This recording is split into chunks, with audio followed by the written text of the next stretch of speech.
Chapter 10. I told Gloria Dump everything. I told her how me and the preacher had just moved to Naomi and how I had to leave all my friends behind. I told her about my mama leaving, and I listed out the 10 things that I knew about her. And I explained that here in Naomi, I missed mama more than I ever had in Watley. I told her about the preacher being like a turtle, hiding all the time inside his shell. I told her about finding Winn-Dixie in the produce department and how, because of him, I became friends with Miss Franny Block, and I got a job working for a man named Otis at Gertrude's Pets and got invited to Sweetie Pie Thomas's birthday party. I even told Gloria Dump how Dunlap and Stevie Dewberry called her a witch. But I told her they were stupid, mean, bald-headed boys, and I didn't believe them.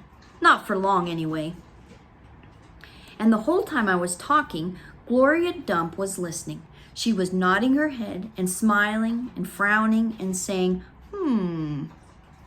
is that right?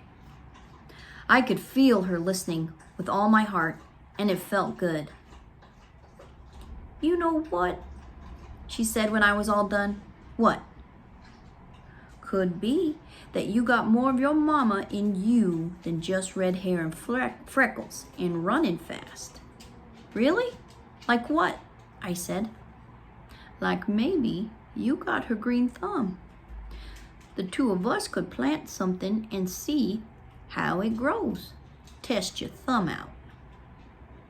Okay, I said. What Gloria Dump picked for me to grow was a tree. Or she said it was a tree. To me, it looked like a plant. She had me dig a hole for it and put it in the ground and pat the dirt around it tight, like it was a baby and I was tucking it into bed. What kind of tree is it? I asked Gloria Dump. It's a wait-and-see tree, she said. What's that mean? It means you got to wait for it to grow before you know what it is. Can I come back tomorrow? I asked.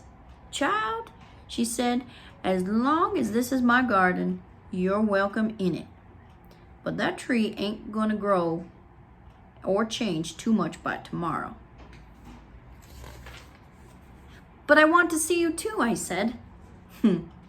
Said Gloria Dump. I ain't going nowhere. I'll be right here. I woke up Winn-Dixie then. He had peanut butter in his whiskers, and he kept yawning and stretching. He licked Gloria Dump's hand before we left, and I thanked her. That night, when the preacher was tucking me into bed, I told him how I got a job at Gertrude's Pets, and I told him all about making friends with Miss Franny Block and getting invited to Sweetie Pie's party, and I told him about meeting Gloria Dump. Winn-Dixie lay on the floor waiting for the preacher to leave so he could hop up on the bed like he always did. When I was done talking, the preacher kissed me goodnight, and then he leaned way over and gave Winn-Dixie a kiss too, right on top of his head. You can go on up now there, he said to Winn-Dixie. Winn-Dixie looked at the preacher. He didn't smile at him, but he opened his mouth wide like he was laughing, like the preacher had just told him the funniest joke in the world, and this is what amazed me the most. The preacher laughed back. Winn-Dixie hopped up on the bed, and the preacher got up and turned out the light. I leaned over and kissed Winn-Dixie, too, right on the nose. But he didn't notice. He was already asleep and snoring. All right, that's the end of the 3 chapters. Please go into the Google Doc and answer your 3 questions for the 3 chapters.